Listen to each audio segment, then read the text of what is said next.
প্রিয় খামারি মৎস্য উদ্যোক্তা ভাই বন্ধুরা, আশা করি সকলেই ভালো আছেন। আজকে আপনাদের মাঝে কথা বলবো 2024 সালের নতুন বছরের তারা বাইং মাছের সম্পর্কে।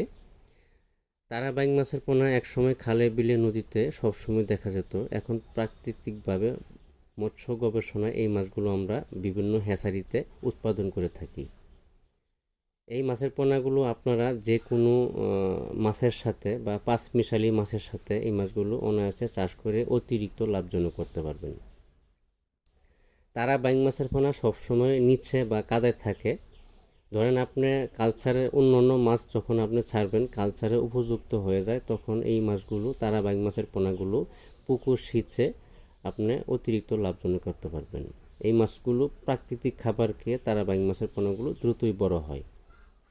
আপনি যদি অন্য মাছের সাথে এই মাছগুলো ছাড়েন, তাহলে কোনো খাবার লাগবে না, সবসময় এই মাছগুলো নিচে থাকবে।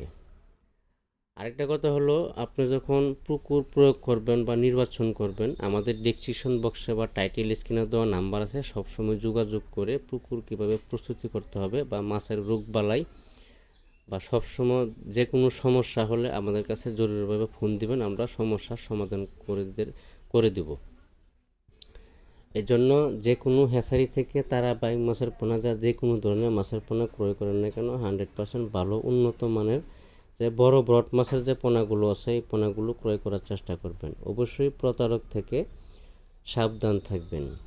মাছের ব্যবসা হলো এখন খুব খারাপ চলতেছে। যারা মাছের পোনা ক্রয় করেন 100% হুঁশিয়ারিভাবে মাছের পোনা ক্রয় করবেন। অনেক সময় দেখা যাচ্ছে বায়না দেওয়ার পরে মোবাইল বন্ধ করে ফেলা বা মাছ দেয় না, কম দেয়, এই বিষয়ে সতর্ক থাকবেন। ভিডিওটি ভালো লাগলে লাইক, শেয়ার, সাবস্ক্রাইব করে রাখবেন।